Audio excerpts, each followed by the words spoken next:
बिस्मिल्लाहिर्रहमानिर्रहीम अस्सलाम वालेकुम। कैसे हैं आप लोग? Welcome back to the entrepreneurship course.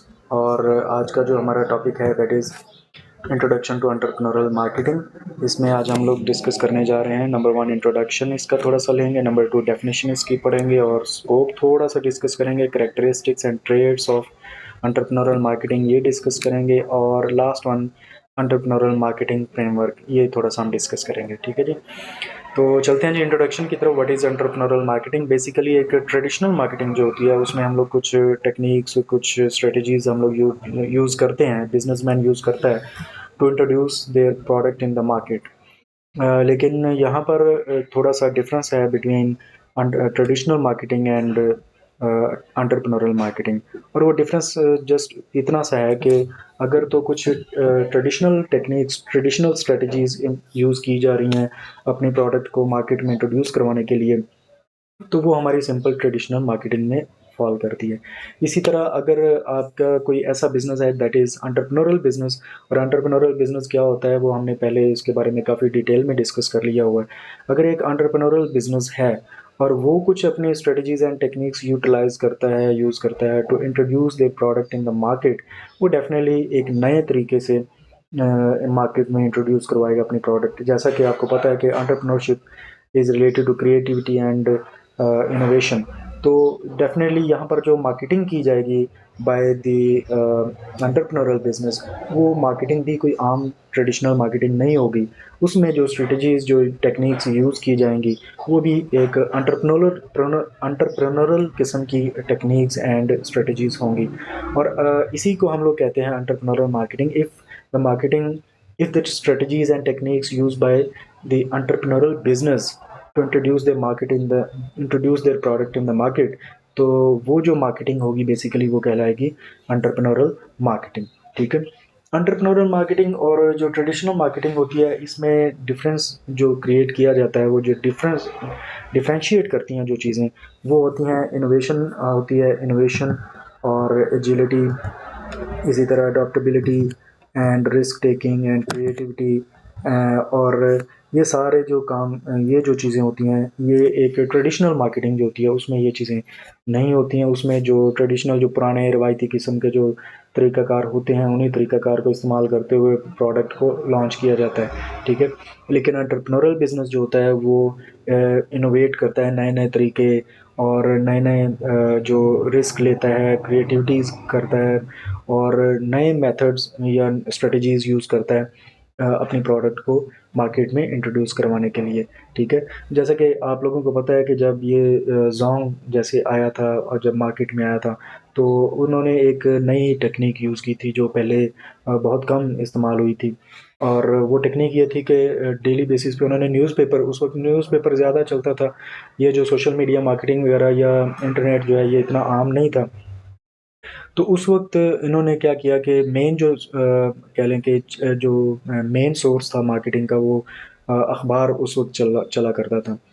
तो उन्होंने क्या किया कि अखबार में एक पूरा पेज जो है वो परचेज़ करते थे, और उसके ऊपर कुछ भी नहीं लिखा होता था, जस्ट ये अल्फ़ाज़ लिखे होते थे, जल्द आ रहा है, और नीचे ज़ोंग के वो जो सर्कल्स हैं वो बने होते थे। तो ऐसा ही चलता रहा कुछ दिन तक, और लोग जो हैं उनके अंदर तजस्सुस पैदा हो गया कि ये जल्द आ रहा है, इसमें क्या आ रहा है, कोई डिटेल नहीं लिखी होती, कोई क्लू नहीं मिलता था कि ये किस चीज़ की, कौन क्या चीज़ है जो जल्द आ रही है। तो लोगों में एक क्यूरियोसिटी जो है वो डेवलप होना शुरू हो गई। लोग उसके बारे में जानने के लिए थोड़ा-सा बेचैन होना शुरू हो गया, और फिर वो ये होना शुरू हो गया कि डेली बेसिस पे लोग जब अखबार परचेज़ करते थे तो वो पहले वही पेज निकाल के देखते थे कि जिसके बारे में लिखा होता था कि जी जल्द आ रहा है, वो अभी आया है कि नहीं आया। तो लोग उसका इंतज़ार करने लगे। तो एकदम से फिर एक दिन जनाब वो सारा पेज जो है वो एक दिन मिला उनको भरा हुआ, और उसके अंदर ज़ोंग जो है एक कंपनी है जो कि ये जो टेलीकम्युनिकेशन कंपनी है, वो उसके बारे में सारी डिटेल्स, उनके पैकेजेज़ और उनकी जो फ़ोन कॉल के रेट्स और वगैरह-वगैरह उनकी सारी डिटेल लिखी हुई थी। तो ज़्यादातर लोगों, वो एकदम से जो बात है ना वो फिर फैल गई लोगों में, जनाब वो जो जल्द आ रहा है लिखा हुआ होता था, उसका ये निकला है जी, वो एक टेलीकम्युनिकेशन कंपनी है, और वो ये सर्विसेज़ जो है वो दे रही है।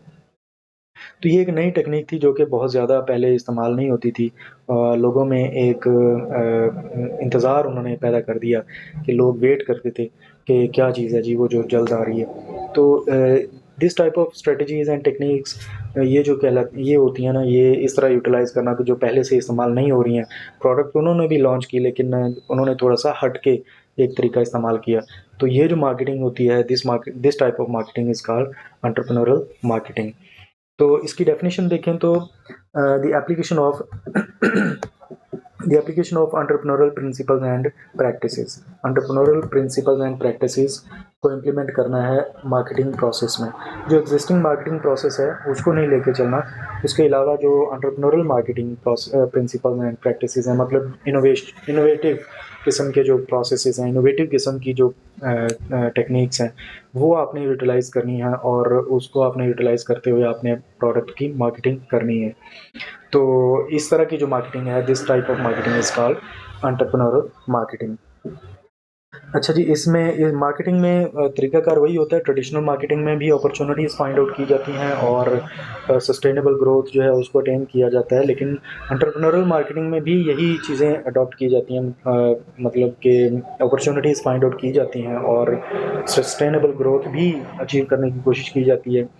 लेकिन यहाँ पर एक और डिफरेंस होता है कि एंटरप्रेन्योर जो ट्रेडिशनल मार्केटिंग है उसके अंदर जो रिसोर्सेज होते हैं वो काफ़ी ज़्यादा यूटिलाइज़ किए जाते हैं, जबकि जो एंटरप्रेन्योरल मार्केटिंग होती है ये एफिशिएंटली रिसोर्सेज को यूज़ करती है और मिनिमम रिसोर्सेज को यूटिलाइज़ करते हुए मैक्सिमम आउटपुट लेती है। This is another difference between the traditional marketing and entrepreneurial marketing। ठीक है जी। The scope of the entrepreneurial marketing it extends beyond traditional marketing approach। ठीक है, as it requires deep understanding of number one है जी customer needs. Traditional marketing जो होती है वो जस्ट अपने प्रोडक्ट को इंट्रोड्यूस करवाते हैं, और ये जो एंटरप्रेन्योरल मार्केटिंग है इन्होंने एक नया कॉन्सेप्ट दिया कि इन्होंने ये कस्टमर सेंटर्ड अप्रोच इन्होंने यूज़ की। और बेसिकली ये क्या करते हैं कि कस्टमर की नीड्स को देखते हैं कि कस्टमर को क्या चीज़ चाहिए। ठीक है, उसके मुताबिक वो फिर अपनी मार्केटिंग जो है वो करते हैं। मार्केटिंग डायनामिक्स को ये रीड आउट करते हैं एंड कम्पेटिटिव फोर्सेस जो होती हैं, जो कंपेटिटर होते हैं, उनको ये एनालाइज करते हैं। उनको एनालाइज करते हुए ये अपनी जो मार्केटिंग स्ट्रेटजी है वो बनाते हैं। यानी कि ट्रेडिशनल मार्केटिंग से हट के इन ये जो एंटरप्रेन्योरल मार्केटिंग होती है इसमें कस्टमर नीड्स को, मार्केट डायनामिक्स को और कंपेटिटिव फोर्सेस जो होती हैं उनको भी स्टडी किया जाता है और करते हुए अपने मार्केटिंग जो स्ट्रेटजी है वो अप्लाई की जाती है। ठीक है जी। अब आ जाते हैं जो इसकी करेक्टरिस्टिक्स हैं। सॉरी, थोड़ा सा गला खराब है।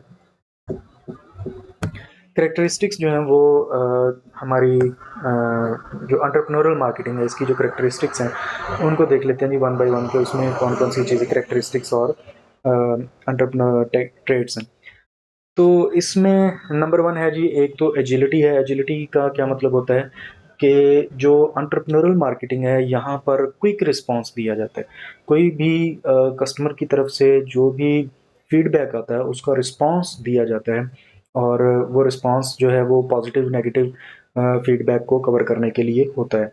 यानी कि अगर कोई नेगेटिव फीडबैक आ रहा है कस्टमर की तरफ से तो उसको क्विकली रिस्पांस दिया जाएगा और उसको सेटिस्फाई करने की कोशिश की जाएगी। ठीक है, इसी तरह अगर मार्केट में कोई चेंज आता है, जैसा कि टेक्नोलॉजिकल कोई चेंज आता है, तो उस चेंज को, अगर वो चेंज आपके बिजनेस को इफेक्ट कर रहा है तो उसको भी अडॉप्ट करने के लिए क्विक रिस्पांस किया जाता है।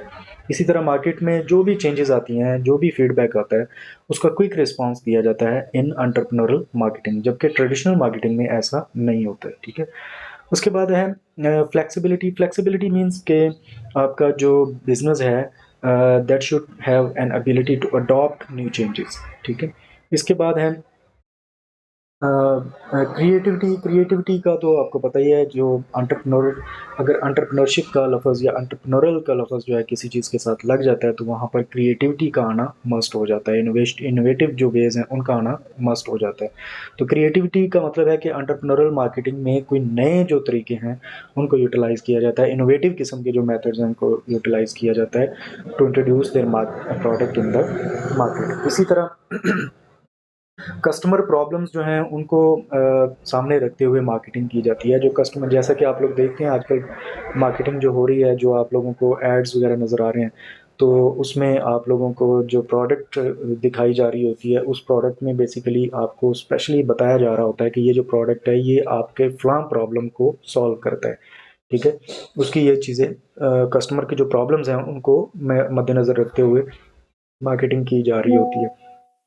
जैसा कि मैं आपको एग्ज़ाम्पल्स देता होता हूँ कि अगर आप सर्फ़ एक्सेल की एक देख रहे हैं, कोई ऐड देख रहे हैं, तो वो आपको दिखा रहा होता है जी कि ज़िद्दी से ज़िद्दी दाग भी जो है ये उसको निकाल देता है। इसी तरह आपको सेंसोडाइन की एग्ज़ाम्पल है, वो आपको सेंसोडाइन की अगर आप ऐड देखें तो उसमें वो बता रहे होते हैं ये आपकी जो दाँतों की सेंसिटिविटी है, ये उस प्रॉब्लम को सॉल्व करता है। तो बेसिकली वो कस्टमर की प्रॉब्लम्स को हाइलाइट करते हैं और उनको फिर सॉल्यूशन देते हैं अपने प्रोडक्ट में। तो ये भी एक टेक्नीक है जो कि एंटरप्रेन्योरल मार्केटिंग में यूटिलाइज़ की जा रही है आजकल। इसी तरह जो एंटरप्रेन्योरल मार्केटिंग होती है, ये मार्केटर्स होते हैं, ये अपने आप को डिफरेंशिएट करते हैं बिटवीन फ्रॉम अदर जो हमारे कंपेटिटर, तो यानी कि जो कंपटीशन में आ रहे हैं दूसरे जो ट्रेडिशनल मार्केटर्स हैं, उनसे ही अपने आप को डिफरेंशिएट करने की कोशिश करते हैं, किसी न किसी तरह से हट के कुछ डिफरेंट, कुछ नया, कुछ इनोवेटिव करने की कोशिश करते हैं, ठीक है? Marketing framework for an entrepreneurial business, ठीक है जी। मार्केटिंग फ्रेमवर्क जो है ये हम लोग देखते हैं कि इसमें मार्केटिंग फ्रेमवर्क में क्या क्या चीज़ें आ रही हैं। Number one, understanding the business landscape. पहले नंबर पे तो आपने मार्केटिंग फ्रेमवर्क जब आपने तैयार करना है, मार्केटिंग फ्रेमवर्क का मतलब है कि आपने मार्केटिंग करनी कैसे है, उसका पूरा जो प्रोसेस है, उसके जो स्टेप्स हैं उनको आपने पहले समझना है। फिर आपने उसको आपने प्लान आपने जो है वो इन ब्लैक एंड वाइट लेके आना है, और वो प्लान जो बनना है आपका, उसके लिए आपको पहले किन-किन चीज़ों को चेक करना होगा, कौन-कौन सी चीज़ें जो है उनको आपने एनालाइज़ करना है। उसके बाद आपने ये प्लान जो है, मार्केटिंग प्लान या मार्केटिंग फ्रेमवर्क जो है, ये आपने बनाना है। तो क्या-क्या चीज़ें हैं इसमें, किन-किन चीज़ों को मद्देनज़र रखना होगा? नंबर 1 है अंडरस्टैंडिंग द बिज़नेस लैंडस्केप। पहले तो आपने अपनी बिज़नेस का जो है लैंडस्केप, जो उसका पूरा बिज़नेस जो है उसको आपने अंडरस्टैंड करना है, और उसमें बिज़नेस को अंडरस्टैंड करने के लिए किन-किन चीज़ों को अंडरस्टैंड करना पड़ेगा? नंबर 1 इंडस्ट्री एनालिसिस करना पड़ेगा, नंबर 2 कम्पेटिटिव एनालिसिस करना पड़ेगा, नंबर 3 टारगेट मार्केट आइडेंटिफिकेशन करनी पड़ेगी, ठीक है जी। ये क्या चीज़ें होती हैं? इंडस्ट्री एनालिसिस क्या होता है? Industry analysis means conducting a comprehensive analysis of the industry, यानी कि आपकी जो पूरी इंडस्ट्री है, इंडस्ट्री क्या होती है, हमने पहले भी एक दिन डिस्कस किया हुआ है इसमें, कि अगर शुगर इंडस्ट्री की बात करें तो शुगर इंडस्ट्री का मतलब है कि एक कंट्री के अंदर जितनी भी जो शुगर मिल्स हैं, उन सबको आप कंबाइन कर लें तो वो आपकी बनती है शुगर इंडस्ट्री। इसी तरह एक कंट्री में, आपके कंट्री में जो सीमेंट की जितनी भी किस्म की फैक्ट्रीज़ हैं, जितनी भी किस्म की मिल्स हैं, उनको आप कंबाइन करें तो वो आपकी बनती है सीमेंट इंडस्ट्री। तो आपने सबसे पहले अपनी पूरी इंडस्ट्री को स्टडी करना है। पूरी इंडस्ट्री को स्टडी करने के लिए आपने उसमें जो आपकी तरह के जो बिज़नेसेस हैं, उनका आपने नंबर 1 साइज़ चेक करना है कि उन बिज़नेसेस का साइज़ क्या है, कौन कितना बड़ा बिज़नेस है, ठीक है? ग्रोथ ट्रेंड्स आपने चेक करने हैं कि इसमें ग्रोथ के कितने चांसेस हैं। इसी तरह आपने उस इंडस्ट्री में की प्लेयर्स जो हैं, उनको आपने देखना है कि जो मेन उस इंडस्ट्री में उस इंडस्ट्री को लीड कर रहे हैं, वो कौन-कौन सी फैक्ट्रीज़ हैं, कौन-कौन सी मिल्स हैं, कौन-कौन से कारखाने हैं, जो कि उस इंडस्ट्री को लेके चल रहे हैं। जैसा कि आप लोगों को पता है कि अगर आप देखें तो अ, जो सीमेंट इंडस्ट्री है, तो आपको उसमें सबसे जो पुराना नाम नज़र आएगा वो ऐसे डीजी सीमेंट के नाम से आप देखेंगे कि डीजी सीमेंट जो है उसकी मार्केट बहुत ज़्यादा है, वो उसका मेन प्लेयर है। इसी तरह शुगर इंडस्ट्री में जो सबसे ज़्यादा शुगर जो बना रही है मिल, जो फैक्ट्री बना रही है और जिसका कस्टमर बेस बहुत ज़्यादा है, वो आपको लगेगा कि ये मेन प्लेयर है इस इंडस्ट्री का। इसी तरह अगर आप हर एक प्रोडक्ट की आप देख लें कि आप अपने बिज़नेस के हिसाब से देखें कि जो बिज़नेस आप स्टार्ट करने जा रहे हैं, उसमें जो सबसे बड़ा जो बिज़नेस है वो कौन-सा है? तो वो उसके मेन प्लेयर्स आ जाएँगे, ठीक है? ये चीज़ों को आप अंडरस्टैंड करेंगे तो ये कहलाता है आपका इंडस्ट्री एनालिसिस। इंडस्ट्री एनालिसिस करने के बाद आपने करना है competitive analysis. Competitive analysis means identify direct and indirect competitors. अब डायरेक्ट और इनडायरेक्ट कंपेटिटर्स क्या होते हैं, अभी डिस्कस कर लेते हैं। डायरेक्ट कंपेटिटर मीन्स के फॉर एग्ज़ाम्पल अगर आप बिज़नेस स्टार्ट करने जा रहे हैं और आप लोग वॉच बनाने लगे हैं, घड़ी जो है, वो आप बना रहे हैं। तो आपने अपने कंपेटिटर्स जो हैं उनका एनालिसिस करना है, ठीक है। तो आप देखेंगे कि आपके कंपेटिटर्स कौन हैं। आपके कंपेटिटर्स में कौन आएगा? नंबर वन, आपके कंपेटिटर में रोलेक्स एक बहुत बड़ा नाम है घड़ियों में। तो इसी तरह सिटीजन एक बहुत बड़ा नाम है जो कि घड़ी बनाते हैं। तो ये तो आपके हैं डायरेक्ट कंपेटिटर्स। अब मोबाइल फ़ोन जो है वो भी आपका कंपेटिटर है। अब आप लोग सोच रहे होंगे मोबाइल फ़ोन कंपनी का घड़ियों वाली कंपनी के साथ क्या मुकाबला हो सकता है? तो देखें, मोबाइल फ़ोन जो है ये जब से आया है तो इसकी वजह से जो वॉच है उसकी सेल कम हुई है, उसकी सेल पे असर पड़ा है। बहुत सारे लोग ऐसे हैं जिन्होंने घड़ी पहनना छोड़ दी हुई है, सिर्फ़ इसलिए कि उनके पॉकेट में मोबाइल फ़ोन मौजूद है। और वो जब भी उनको कोई टाइम देखना होता है, कोई डेट देखनी होती है, तो वो फ़ौरन मोबाइल से टाइम एंड डेट चेक कर लेते हैं। तो बेसिकली फ़ोन जो है, मोबाइल फ़ोन, ये डायरेक्ट कस आपका कंपेटिटर नहीं है, लेकिन आपकी सेल को ये इनडायरेक्टली इफ़ेक्ट कर रहा है, ठीक है? तो ये आपका इनडायरेक्ट कंपेटिटर्स में आएगा, ठीक है? इसी तरह you should analyze the strengths and weaknesses of your competitors। तो और मार्केट पोजीशनिंग भी आपने अपने कंपेटिटर्स की चेक करनी है कि उनकी मार्केट में क्या पोजीशन है। और ये सारी चीज़ें आप जब एनालाइज करेंगे, this is called competitive analysis. आपने इंडस्ट्री एनालिसिस कर लिया, फिर आपने कंपेटिटिव एनालिसिस कर लिया, ठीक है। इसके बाद आपने करना है target market identification. Target market identification का मतलब है कि आपकी जो टारगेट मार्केट है, जो आप जिन लोगों को, जो आपके डायरेक्ट कस्टमर बनने जा रहे हैं, आपने उनको आइडेंटिफाई करना है। आपको हमने ये पहले चीज़ें कुछ डिस्कस की थी कि आपने अपनी प्रोडक्ट के हिसाब से देखना है कि आपकी प्रोडक्ट जो है वो कौन से लोगों के लिए है। मसलन वो यंग लोगों के लिए है, या ओल्ड एज जो लोग हैं उनके लिए है, या टीनेजर्स के लिए है, या किड्स के लिए है, मेल के लिए है, फीमेल के लिए है, एक कंट्री के लोगों के लिए है, या एक सिटी के लोगों के लिए है। इस तरह आपने पहले आइडेंटिफाई करना है कि आपका जो टारगेट कस्टमर है वो कौन है, ठीक है। आपने उसको डेमोग्राफिकली, साइकोग्राफिकली, बिहेवियरली, ये इन बेसिस पे आपने उनको पहले डिफरेंशिएट कर लेना है और आपने सेट कर लेना है अपना टारगेट कि हमने ये जो प्रोडक्ट बनानी है ये किसके लिए बनानी है। ये आपने अपनी मार्केट जो है वो आपने पहले से टारगेट कर लेनी है। तो ये काम आपने, 3 काम आपने करने हैं, और ये 3 काम करने से आपको आपके बिज़नेस लैंडस्केप जो है वो समझ आ जाएगी। ये जब बिज़नेस लैंडस्केप समझ आ जाएगी तो अब आपने क्या करना है, अब आपने अपने गोल सेट करने हैं, ठीक है। कि आपका ऑब्जेक्टिव क्या है, आपका गोल क्या है। अब गोल जब आपने सेट करना है तो उसके लिए नंबर वन आपको डिफाइनिंग मार्केटिंग ऑब्जेक्टिव्स, आपको अपनी मार्केटिंग जो स्ट्रेटजीज है, ये मार्केटिंग आप करने जा रहे हैं, इसके आपको ऑब्जेक्टिव सेट करने हैं कि आप इस मार्केटिंग से आप अचीव क्या करने जा रहे हैं, ठीक है। इस मार्केटिंग का मकसद क्या है, ठीक है, वो आपने पहले से सेट करना है। That is defining marketing objectives. इसी तरह गोल अलाइनमेंट होनी चाहिए। गोल अलाइनमेंट का मतलब है कि आपकी जो मार्केटिंग है उसके जो गोल हैं वो आपके बिजनेस के जो ओवरऑल गोल हैं उनके साथ मैच होने चाहिए। अब बिजनेस का गोल है, फर्ज करें ग्रोथ, वो नई नई सिटीज़ में, नए कंट्रीज़ में, या नए जगहों, नई मार्केट्स में वो जाना चाह रहा है। दैट इज़ वो ग्रोथ अपॉर्चुनिटीज़ को लेके चल रहे हैं, ये उनका गोल है। यानी कि बिजनेस का जो ओवरऑल गोल है वो ग्रोथ है। और अगर आपकी मार्केटिंग जो स्ट्रेटजी है, जो मार्केटिंग फ्रेमवर्क आप तैयार कर रहे हैं, उसका जो ऑब्जेक्टिव है वो भी यही होना चाहिए कि आपने नई नई मार्केट में इंट्रोड्यूस करवानी है अपनी प्रोडक्ट, नई सिटीज़ में, नए कंट्रीज़ में आपने मार्केट अपनी जो प्रोडक्ट है वो इंट्रोड्यूस करवानी है। आपका जो मार्केटिंग का जो गोल है वो आपके जो बिजनेस का गोल है उसके साथ बिल्कुल अलाइनमेंट होनी चाहिए उसकी।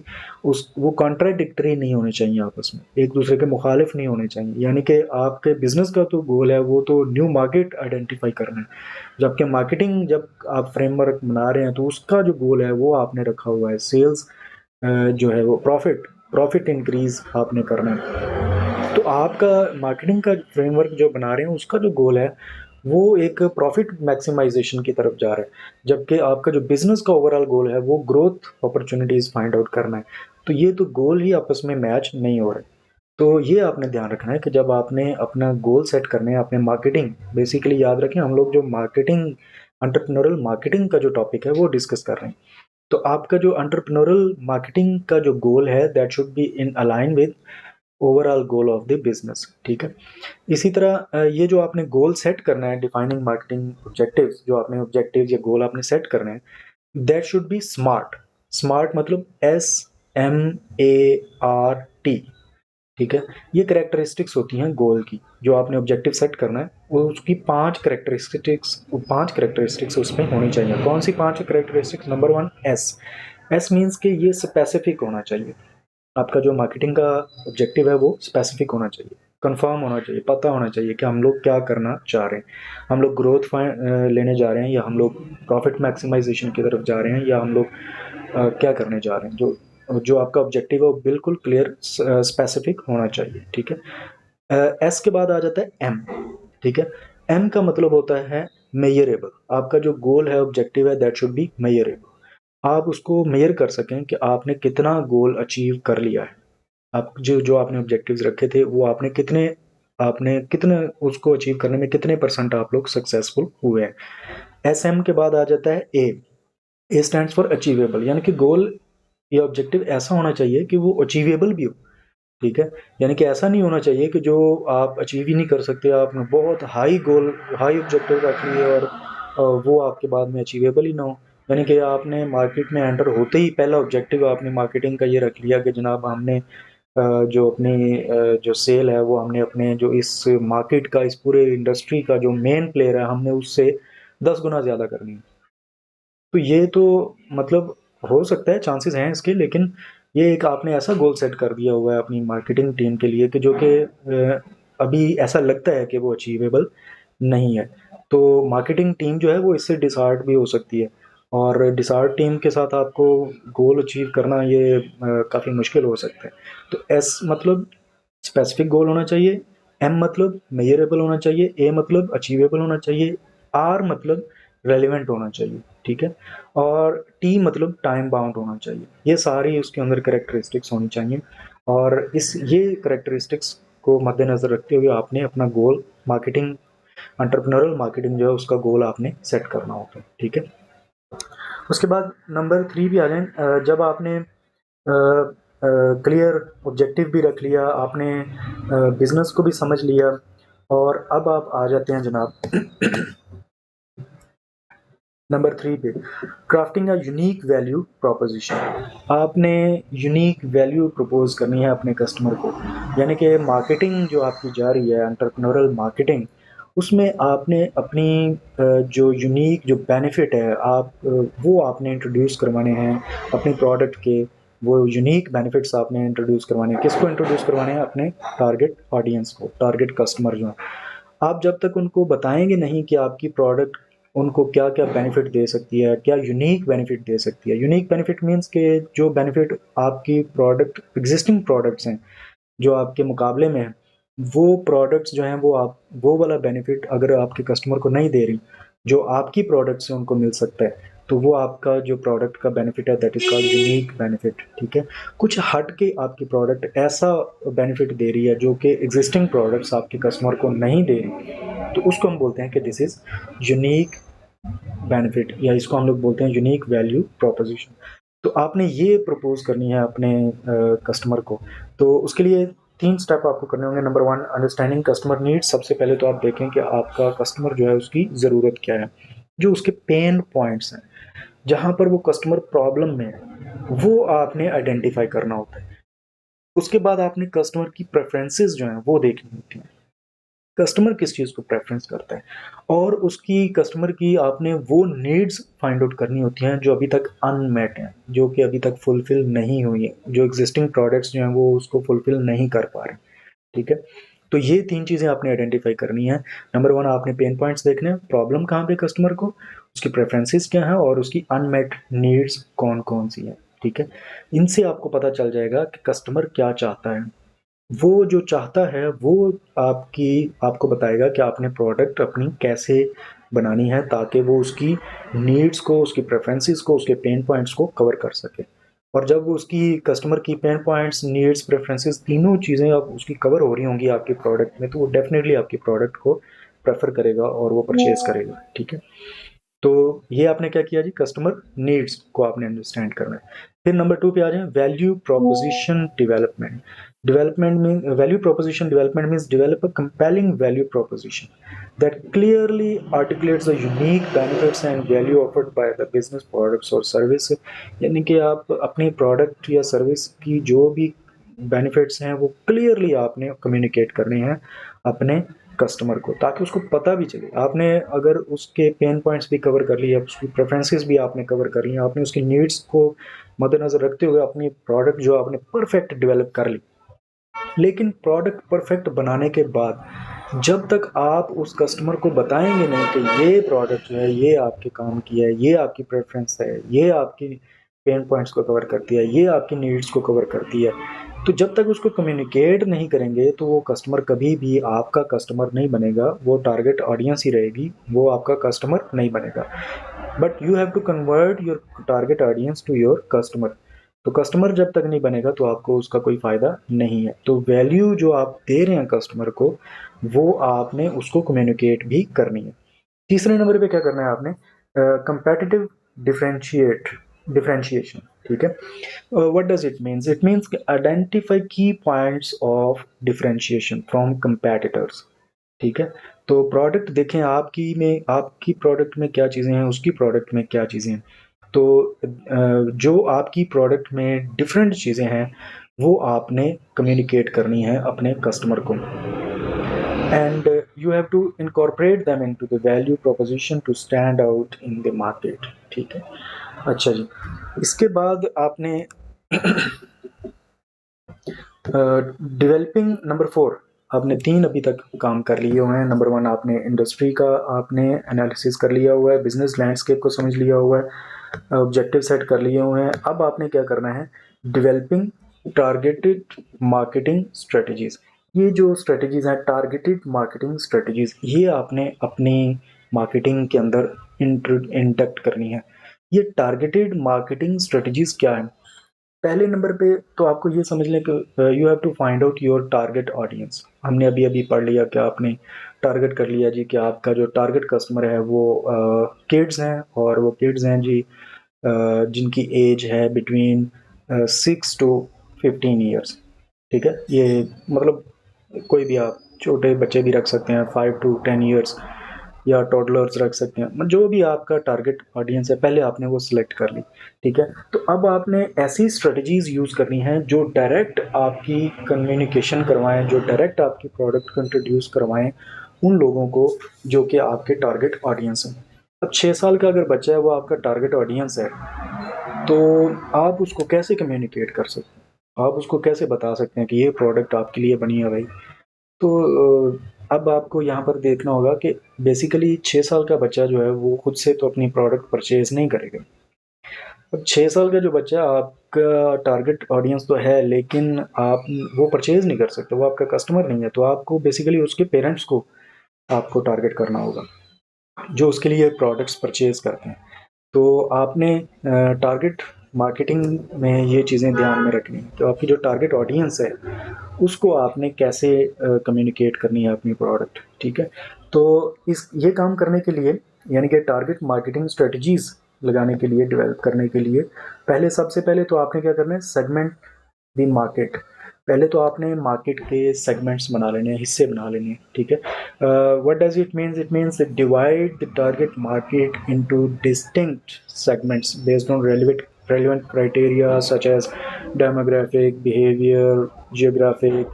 इन चीज़ों की बेस पे आपने अपने मार्केट के सेगमेंट्स बना लेने हैं। ठीक है, यानी कि आपका टारगेट है लाहौर सिटी, ये तो आपने लाहौर सिटी है, गुजरांवाला नहीं है, फैसलाबाद है, इसी तरह इस्लामाबाद है। तो आपने लोकेशन वाइज अपनी टारगेट ऑडियंस को डिवाइड कर लिया। इसी तरह आप जेंडर वाइज डिवाइड कर सकते हैं, मेल फीमेल, इसी तरह आप एज वाइज डिवाइड कर सकते हैं।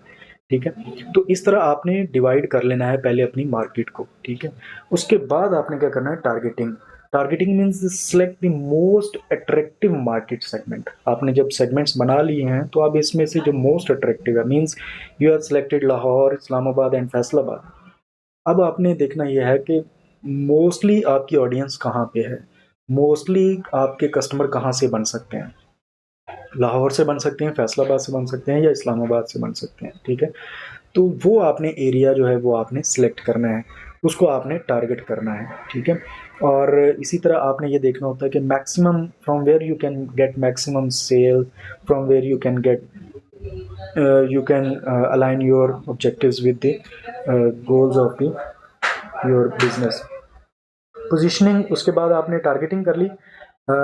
अभी दोबारा देख लें इसको, सेगमेंटिंग में सेगमेंट कर लिया पहले मार्केट को, फिर आपने उसमें से एक सेगमेंट आपने टारगेट कर लिया, उसके बाद आपने पोजीशनिंग करनी है। ठीक है, positioning means develop a clear positioning strategy that communicates the unique value of proposition to the target audience and establish the business desired brand image। ठीक है, आपने अपने जो ब्रांड है, जो आपकी प्रोडक्ट है, उसको आपने अब इंट्रोड्यूस करवाना है उस टारगेट मार्केट के, जो आपके टारगेट्स और टारगेट ऑडियंस हैं, और आपने अपनी एक वहाँ पर जगह बनानी है उस मार्केट के अंदर। ठीक है, इसी तरह मार्केटिंग मिक्स डेवलपमेंट आपने करनी है।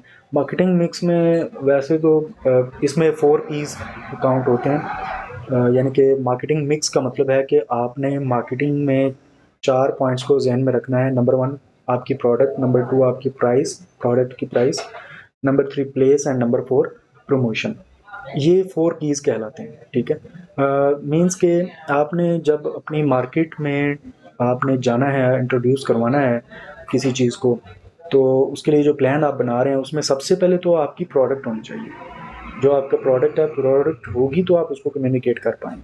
ठीक है, प्रोडक्ट के बाद आपने उसकी प्राइस भी जो रखनी है वो भी कंपैटिबल होनी चाहिए। कंपैटिबल प्राइस मींस के that should not be higher, के वो लोगों की जो पेइंग कैपेसिटी है उससे ही बाहर चली जाए, और ना ही वो इतनी लोअर होनी चाहिए प्राइस कि लोग समझें कि ये तो आम सी प्रोडक्ट है, ये कोई अच्छी प्रोडक्ट नहीं है।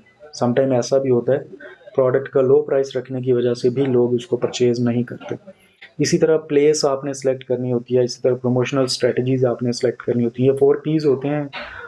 आजकल तो ये जो 4 P's हैं बेसिकली ये ऐसी बिजनेस के लिए हैं जो कि प्रोडक्ट बेस्ड बिजनेस है, लेकिन आजकल 7 P's भी आए हुए हैं। There are 3 more P's, but these are related to the services business. ठीक है, अच्छा ये भी आपने कर लिया, यानी कि आपने डेवलपिंग टारगेटेड मार्केटिंग स्ट्रेटजीज आपने कर ली। इसके बाद आपने क्या करना है, इम्प्लीमेंटिंग इफेक्टिव मार्केटिंग टैक्टिक्स। अब आपने वो स्ट्रेटजी सारा कुछ बना लिया, अब आपने उसको इम्प्लीमेंट करना है। अब ये सारा कुछ इम्प्लीमेंट करना है, यानी कि अब आपने प्रोडक्ट को इंट्रोड्यूस करवाना शुरू करना है मार्केट में। तो वो कैसे करवा सकते हैं, उसमें नंबर 1 आप डिजिटल मार्केटिंग यूज़ कर सकते हैं, नंबर 2 ऑफलाइन मार्केटिंग यूज़ कर सकते हैं, नंबर 3 आप कस्टमर रिलेशनशिप मैनेजमेंट को यूज़ कर सकते हैं, नंबर 4 आप मेजरमेंट एंड एनालिटिक्स को भी यूटिलाइज कर सकते हैं। इनका क्या मतलब है, डिजिटल मार्केटिंग का मतलब है you can use social media. ठीक है, search engine optimisation, content marketing, email marketing, ये सारे आप यूटिलाइज कर सकते हैं sources. These are called digital marketing sources. तो इनको इनके ज़रिए भी आप अपनी प्रोडक्ट को मार्केट में इंट्रोड्यूस करवा सकते हैं। इसके अलावा ऑफलाइन मार्केटिंग, वो तो ऑनलाइन थी, ये ऑफलाइन मार्केटिंग है। ऑफलाइन मार्केटिंग मीन्स कि आप प्रिंट मीडिया जैसा कि अखबार वगैरह को यूटिलाइज कर सकते हैं, डायरेक्ट मेल के थ्रू आप यूज़ कर सकते हैं, ब्रोशर्स वगैरह यूज़ कर सकते हैं, आप फ्लैक्सेस लगवा सकते हैं जगह जगह। ठीक है, तो इवेंट मार्केटिंग कर सकते हैं, यानी कि आप कहीं पे कोई इवेंट हो रहा है तो वहाँ पर जाके आप अपनी प्रोडक्ट को इंट्रोड्यूस करवा सकते हैं। लोग इकट्ठे तो हुए हुए हैं तो आप वहाँ पर आप करवा सकते हैं। CRM जो है, कस्टमर रिलेशनशिप मैनेजमेंट, इसमें क्या होता है कि आपका जो एक दफ़ा कस्टमर आया है आपके पास, आपने उसका कॉन्टैक्ट नंबर वगैरह ले लें, उसका ईमेल एड्रेस ले लें। ठीक है, तो उसके बाद आप उनके साथ टच में रहें, मैसेजेस के ज़रिए, व्हाट्सएप के ज़रिए, या आप उनके साथ किसी भी तरीके से आप उनको फीडबैक उनसे लेते रहते हैं। आप अपनी जो प्रमोशनल आती रहती हैं एक्टिविटीज़, जो प्रमोशंस होती रहती हैं, उनको आप यूटिलाइज कर सकते हैं। ठीक है, तो उनको आप अपने कस्टमर को बता सकते हैं। इसी तरह जो आपका, अच्छा इसी तरह आप लोग के मेजरमेंट एंड एनालिटिक्स को यूज़ कर सकते हैं। मुख्तलिफ़ किस्म के एनालिसिस होते हैं आजकल जो यूज़ किए जा सकते हैं। की परफॉर्मेंस इंडिकेटर्स जैसे होते हैं, KPIs इनको बोलते हैं। These KPIs are use to track the effectiveness of marketing efforts, के आप कितना को आप जो मार्केटिंग कर रहे हैं उसके जो रिजल्ट्स आ रहे हैं वो वो रिजल्ट्स जो हैं वो आपके एक्सपेक्टेड रिजल्ट्स जो थे उनके साथ आप कंपेयर कर सकते हैं कि आपने 3 माह तक आपने मार्केटिंग की है, तो आपका जो बेसिकली ऑब्जेक्टिव था कि आपने 5% आपने कस्टमर इंक्रीज करना था विद इन 3 मंथ्स, तो how much you have increase your customers, वो आप कंपेयर कर सकते हैं कि आपका कस्टमर एक्चुअली कितना बड़ा है और आपने कितना एक्सपेक्ट किया था।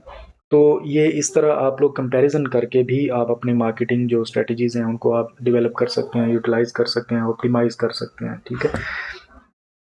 इसके बाद आ जाता है जी कि कंटिन्यूस इम्प्रूवमेंट के बाद आ जाता है, sorry, continuous improvement and adaptation, ठीक है। ये इसमें क्या होता है कि आपने आप कंटिन्यूसली आपने अपनी प्रोडक्ट को इम्प्रूव करते रहना होता है। आपने जो प्रोडक्ट, प्राइस, प्लेस, प्रमोशन, जो 4 पीस की अभी बात की थी, इन चारों को आपने कंटिन्यूसली इम्प्रूव करते रहना होता है। ऐसा नहीं है कि एक दफ़ा आपने मार्केट में इंट्रोड्यूस करवा दी अपनी प्रोडक्ट और उसके बाद आपने बस जनाब अब आपका काम ख़त्म हो गया, नहीं, ऐसा नहीं है। तो आपने इसके लिए क्या करना होता है, इम्प्रूवमेंट, कंटिन्यूस इम्प्रूवमेंट कैसे आ सकती है। नंबर वन, आपने मॉनिटर करना होता है, मॉनिटर करते रहना है अपनी प्रोडक्ट को, अपनी प्राइस, प्लेस, प्रमोशन को, यानी कि अपनी पूरी जो आपकी मार्केटिंग कंपेन चल रही है आपने उसको मॉनिटर करते रहना है और इवेल्युएट करते रहना है कि आपके डिज़ायर्ड रिजल्ट्स आ रहे हैं या नहीं आ रहे। इसी तरह इटरेटिव ऑप्टिमाइजेशन करते रहना है। Iterative optimisation is continuously optimise marketing strategies and tactics based on performance data, ठीक है। तो market change and customer feedback क्या आ रहा है उसके अकॉर्डिंग आपने अपनी जो मार्केटिंग कंपेन है उसको आपने इम्प्रूव करते रहना होता है। इसी तरह एजिलिटी एंड फ्लेक्सिबिलिटी में ये है कि आपने फ़ौरन आपने क्विक रिस्पॉन्स करना होता है। जो मार्केट से डेटा आ रहा है, जो रिजल्ट्स आ रहे हैं, जो फीडबैक आ रहा है, you have to quickly response to the market dynamics and emerging trends जो आपके आ रहे हैं उनको आपने रिस्पॉन्स करना होता है। You have to response to threats that are coming from the market and adjusting your marketing efforts according to the threats, according to the trends, according to the dynamics of the market। इसके बाद आपने budgeting and resource allocation करनी होती है। Budget और resource allocation is also an important area in developing the framework of the entrepreneurial marketing। budget allocation means budgeting and resource allocation के लिए आपको क्या करना होगा। Number one, you have to allocate your budget, मतलब budget allocation करनी होती है। Number two, custom management cost management sorry cost management करनी होती है और स्केलेबिलिटी करनी होती है। बजट एलोकेशन मीन्स के आपने you have to allocate resources effectively across the different marketing channels and initiatives based on their potential ROI। ROI stands for return on income and alignment with the strategic objectives, ठीक है। आपने ये देखना है कि how much you have to put your funds to uh, uh, the marketing campaign, how much funds you have to put to develop the design of the product, ठीक है। how much funds you have to put to the digital marketing and how much funds you have to put to the offline marketing। इस तरह आपने बताना होता है कि किस एरिया में, मार्केटिंग के किस एरिया में आपने कितने फंड्स जो हैं वो आपने लगाने हैं और कहाँ पर जो है आउटपुट जो है वो मैक्सिमम ली जा सकती है। ये आपने करना होता है बजट एलोकेशन में। इसी तरह कॉस्ट मैनेजमेंट करनी होती है। Cost management means you have to control the cost of each segment of your marketing area, monitoring marketing expenses closely, ठीक है। आपने कंप्लीट क्लोजली वॉच करते रहना है कि कहाँ कितना एक्सपेंस आ रहा है, किस कंपेन पे कितना एक्सपेंस आ रहा है, डिज़ाइन पे कितना एक्सपेंस आ रहा है, डिस्ट्रीब्यूशन पे कितना एक्सपेंस आ रहा है। ये सारी चीज़ें आपने क्लोजली वॉच करते रहना होता है and you have to put your efforts to reduce these all expenses and maximise your output from these expenses. इसी तरह स्केलेबिलिटी में ये करना होता है।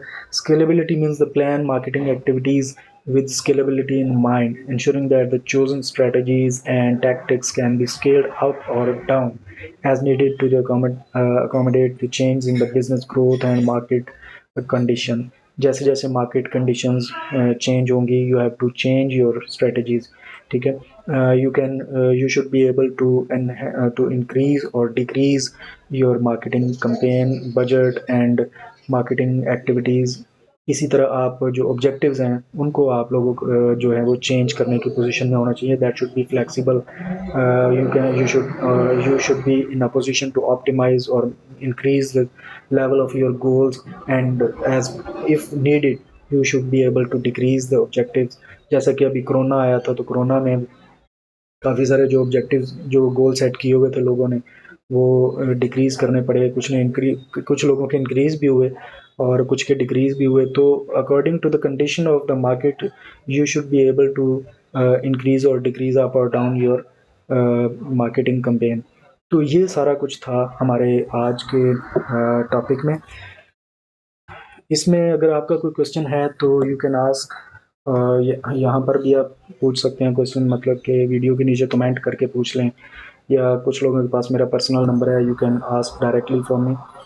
तो अब नेक्स्ट लेक्चर तक आप इजाज़त दीजिए. अल्लाह हाफिज़.